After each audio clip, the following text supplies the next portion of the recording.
Welcome to Raised on D&D podcast. Each month, Raised on D&D brings you inspirational interviews with tips and strategies to enrich your family's gaming experience. Your host for Raised on D&D has been a game master for 30 years and father to 3 gamers. Here is Nick Cardarelli.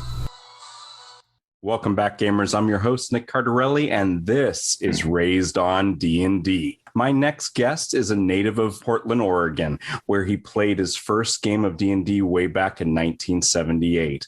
After spending 20 years in advertising and marketing, he finally decided to make a full-time job out of his passion for dungeon mastering. He is the founder of D.N.D. Adventure Club. Please welcome David Lemke. Hi, David. Hey, Nick. It's great to be on. Thanks for having me, man. Thanks for being on the show. We're going to talk all about D&D Adventure Club, and we're super excited about it. But before we get into all that, can you take us back to 1978 and tell us first experience with Dungeons & Dragons? I guess 1978, I guess that puts me right in the old school category, doesn't it? It sure does. Yeah, man. It was. I think I got invited over to some of the big kids in the neighborhood who were playing a session.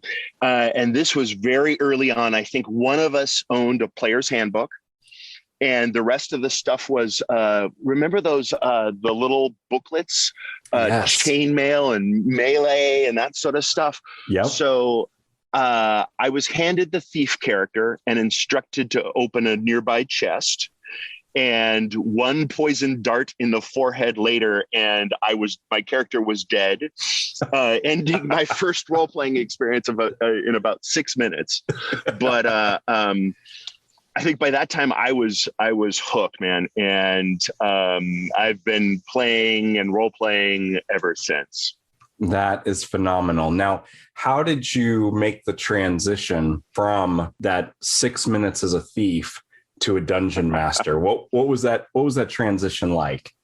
Well, I think initially it was just I was the only one who had enough allowance saved up to buy my own player's handbook and eventually Dungeon Master's Guide. But I remember back in the day, it was because nobody had everything. It was all about invention, right? We were making up our own to hit tables, and nobody knew the boundaries of anything. So, I mean, there was a lot of millionth level characters and that sort of stuff. But, I just remember the crazy invention, just, everyone was piling on top of everyone else. And it was a lot of fun. That is amazing. You had the book, so that kind of designated you as the guy. So can you tell us how you've grown as a dungeon master over 35 years of gaming? I always really gravitated to building narrative, and the mechanics behind storytelling, I think, have always really fascinated me. In my career in advertising, I did a lot of interactive work, right? And so how do you build a story where you're not sure where the narrative is going to go? And I think that was a big fascination of mine. So I always ended up building kind of the stories and creating the milieu. And it was funny, there's one kind of game you play when you're a kid. And then in college, there's a whole different kind of game, where the mechanics of storytelling and your characters end up, owning a bar, and you have these like detailed ledgers of like the commerce and political structures and all that sort of stuff. It's been fun to kind of navigate that path between all the different narrative styles. And I guess maybe I'm just a control freak in the end. All dungeon masters are, David. They're all dungeon masters are. And that brings up an excellent point. Would you say that your hobby of Dungeons and Dragons directly influenced your success in advertising and marketing? Oh, hey, gosh, that's a great question, Nick. Yeah. I mean, if you look at the influence of Dungeons and Dragons on role-playing games, on, the expectation, on just kind of our common vernacular, the language that we share about like, hey, let's level up that solution and that sort of stuff. I think being able to create a narrative in in a game setting, in a very structured storytelling way, really helps with career-based narratives, right? And how do you frame a business pitch? How do you put boundaries around something? How do you collaborate with people to tell a shared story? All those skills, I think I probably learned at 12. I didn't know I was learning anything at the time. I thought I was just having fun, but absolutely, all of that stuff helps you in a corporate world, you know? That's terrific. Absolutely. And in my career, I walked in, and before I even started, they put down this test in front of me, and the test was in a booklet. And they said, we're going to leave the room, and we want you to take this test to see if you have the aptitudes for this job. So I open it up, and in it was scenario-based questions. You're the person in the situation. A, B, and C is the best course of action. And the next page is a map. How do you navigate this map? I start looking around like I'm being punked. I'm like, did they know I love Dungeons and Dragons? Because I'm playing a module, a solo adventure, to get this job. There's no way. And then finally I get to the last part, and it says, read all these things about this customer on this one page with its picture and all of his interests, and then go to the next page and answer questions. And I'm like, I'm looking at a character sheet. You've got to be kidding me. Yeah. I scored a 100% on that test. And when I came out, the human resources lady said, how many times have you taken this test with other companies? And I said, never. And she goes, no one has ever scored 100% before. And I said, well, I do have hobbies that are just like this, which confused her more than enlightened her. But so fast forwarding. I mean, no. I mean, talking about customer relationship management, right? And making your customer think they have unlimited choices, but you're really keeping them on a nice, narrow path. That is exactly what a dungeon master does every single day of the week. All the time. That illusion of choice is once you've got that down, you're cooking. Don't tell anybody our evil secrets. So, David, fast forwarding, you're a dad. How many children do you have? I just have one magnificent daughter. Fantastic. And how old is she? She's 10 now, almost 11. Wow. Awesome. I've got 3 myself. I've got a 15-year-old who thinks that she's grown, a 14-year-old, and a soon-to-be 13-year-old. So they're all back to back. Can you tell us when you started playing tabletop role-playing games with your daughter? Yeah. It was... I don't know if you remember back to when a kid is 7 and 8, they have a habit of, well, at least my daughter had a habit of getting up at 5:45 every single morning. And it was daddy duty at that time of the morning. So we played a lot of dolls, we played a lot of Legos, and eventually we just kind of got through all of that. And one morning I was like, what if we played D&D? And I started giving her a character sheet, and immediately she was like, what? I'm an elf? Oh, this is awesome. And then from that moment on, we were just off to the races. And you kind of build rule after rule, and you kind of let them get their feet a little bit. And then you kind of bring in some more rules. And we had a blast. Age of 9, my daughter throws a D&D birthday party. Wow. For all her little friends. And so we played the most glorious campaign ever you can do in 90 minutes. But from that point on, all the kids were hooked. And I became kind of the dungeon master to the neighborhood. Aw. Did you kill any thieves in the first 6 minutes? No thieves were harmed in the production of this particular adventure. It was a little bit on the lighthearted side. I always enjoy talking to parents who start gaming with their children, especially when they come from the era that you and I come from, where we had to have a stack of character sheets to get through a module. And, and so now we are gaming with our children, and their character loses 10 hit points and they just start welling up in the eyes, and you go, no, it's okay. You remember you have a healing potion in your pocket. It's funny too, right? Because some kids are will go through an entire adventure doing everything they possibly can not to hurt a butterfly, right? Mm-hmm. Will never, you keep them saying, well, you can attack with your sword if you want to, and they're like, no, I do a magical dance.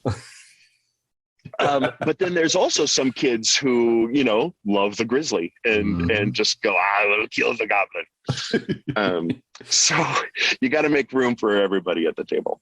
Well, David, you are doing something incredible, and you are making the DnD Adventure Club. A lot of our listeners may not be familiar with it because it's brand new. So, David, can you tell us a little bit about the DnD Adventure Club and what your inspiration to create it was? Yeah, so DnD Adventure Club is a monthly subscription service where every month we send the kid a new Dungeons and Dragons adventure in the mail, right? So it's very studiously offline. It's very pen and paper.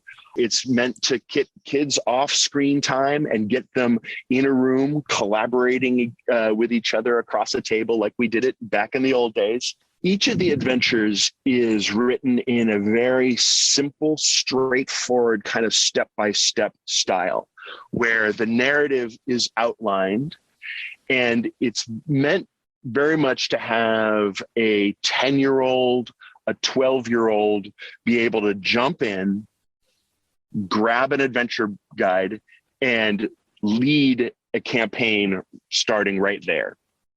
Wow. It's been a lot of fun. I remember, so going back to that birthday party, right?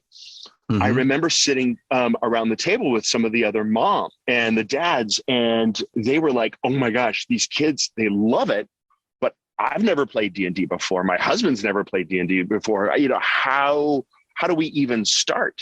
And so I looked around and God bless Wizards, but there's so much of D&D is marketed to the choir, right? Mm-hmm. It's marketed to the 27-year-old horror fans who want to go deep on rule systems. Yeah.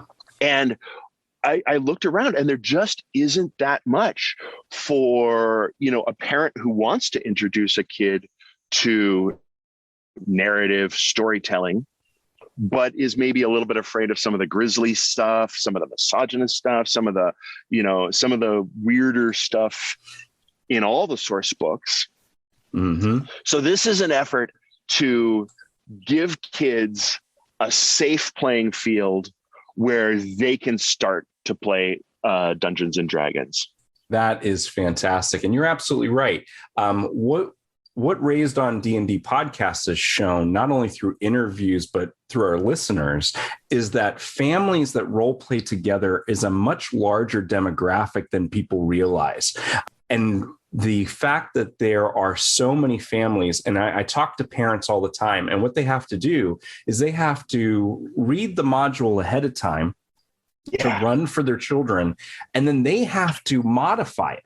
So they're like, okay, I've got to take this part off, or I got to soften this, or I've got to change this outcome, because I know that if my children search for the missing dwarf NPC merchant who's our friend and find out that he's been tortured and murdered, they're going to feel like they lost the adventure versus, winning the adventure. And for adult, for maybe even older teens, that kind of narrative of we've got to go on this revenge narrative, that works. But when you're working with 12 and under, it's very difficult. They're like, but we wanted to save the dwarf merchant NPC friend, and that kind of thing. And so what I constantly am asked is, as a parent, how do I adjust these preset modules? And the fact D&D Adventure Club is going to be providing age-appropriate, family-friendly adventures, and even more so, it's kind of like a dungeon master's guide for young people, isn't it? Well, exactly. So there's really two components. There's the monthly subscription where you get a new adventure every single month in the mail. But we've also built a quick start guide. And this is all 3 of the giant books winnowed down to about 16 pages of very simple to understand game mechanics. So our goal is, with a quick start guide and a couple of the monthly adventures, anybody 10 years old, an 8-year-old who can read really well, can jump in and run their own campaign starting right there. Wow. When you have parents who are, they have one idea of what Dungeons and Dragons is. Like, David, you were talking about earlier about how D&D changes from when you're 12 to when you're in college to when you're an adult, and it kind of grows with us. That's why it's such a long living hobby, can be a lifetime hobby. Well, sometimes parents have an idea of Dungeons and Dragons from those college days, right? And they're like, hey, this is like Conan the Barbarian. This is like Deathstalker. This is like Beastmaster, right? So they're equating it to like 70s sword and sorcery films that are really not family appropriate, right? So they have a hard time conceptualizing taking that concept of Dungeons and Dragons and adjusting it to a family-friendly game where we all bond around the table. What advice can you give guys like us to help us fit Dungeons and Dragons to our families?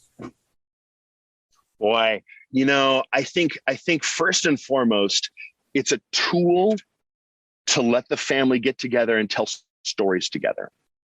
Right? It is a structure for building narratives. And if you get through a session without ever having to roll a dice or stab somebody in the back, that's fine. Some of the best adventures that I've ever dungeon mastered were where the kids would do everything they possibly could to find peaceful outcomes for every single adventure. And that's actually part of the puzzle mechanic that makes it so much fun for them. I think the other thing that is so great with Dungeons and Dragons and kids is it's a place where they always hear the word yes, right? So much of a kid's life is spent, with adults telling them, no, you can't do that. No, you can't do that. No, you can't do that. But like at the D&D table, yes is always the first answer. And I think that's where their little minds just click in and explode in a good way. Absolutely. And also the other thing is that choice. What do you want to do? And so much of a child's life is spent being told, sit down, do this, eat that, wear this, right? And because of this, having these situations where they get to make the choices, and when the dungeon master is open to their out of the box ideas, that makes for amazing storytelling. It makes for amazing family time, and it really creates that bond around the table. David, D&D Adventure Club is just come out, and it's just getting going. Where do we see it going? We know that there is going to be the monthly subscription. You're going to get an actual book in the mail, and our young dungeon masters are going to be able to play it with their peers and their families immediately. And where does it go from there? Boy, well, there are so many different opportunities to make this a real club, right? The monthly subscription starts in a goblin market. I think in a little bit, we're going to explore a fairy forest. After that, it's a moldy library. And after that, I think we have plans for a haunted house adventure. Yes. So the adventures will just keep coming every single month. And on top of that, we want to start offering a broader array of resources for both parents and kids as they begin to explore the game. How can we evolve? How can we become more of a tool for those young brains to expand and enjoy the game as we all know it today? That's fantastic. Now, I have, of my three, my middle one has really taken to dungeon mastering, adventure writing, things like that. And he's super excited about it. When you're seeing them grow from the hobby, not only in things like when they're little, math and communication skills and things like that, but when you start seeing them say, you know what, this is something I want to do with my friends. So tell me, David, has your daughter made that transition to Dungeon Master, and how is that going? Oh, absolutely. When we first started playing, it was interesting because I was beginning to wonder about where my daughter saw herself as part of a team, right? She doesn't play a lot of sports. And so she doesn't really understand the mechanic of like team leaders and how that all works. But the moment she started playing Dungeons and Dragons, she immediately kind of just gravitated towards that sort of dungeon master role, right? And she wants to be the one to tell people at the table, no, it's your turn to take an action, right? And so it's amazing how such a simple system really helps people find their roles in part of a team of 10-year-olds, a team of 12-year-olds, or a team of 40-year-olds. Yeah. It's just fascinating to see. And I think as we grow and evolve D&D Adventure Club, I think we want to use that core mechanic because, man, it's a really good, simple mechanic, and explore all sorts of different milieus, right? Maybe we'll do a little sci-fi at one point. Maybe we'll do a little bit of horror, not so scary horror, but easy horror. But I think we really, our mission statement is to make it easy for first-time role players to jump in and host a game today. And so I think we really want to stay focused on the 8, 10, 12, 14-year-olds who are just discovering role-playing. All of that is fantastic. We're so excited about D&D Adventure Club. We can't wait to see the modules that you put out. We can't wait to see how it grows. David, thank you so much for being on the show today. Thank you for your contribution to the D&D community, to the tabletop role-playing community, and how you're helping young people and families. Thank you so much. Hey, man, Nick, thank you. It's been a blast, and I'll be happy to come back any day.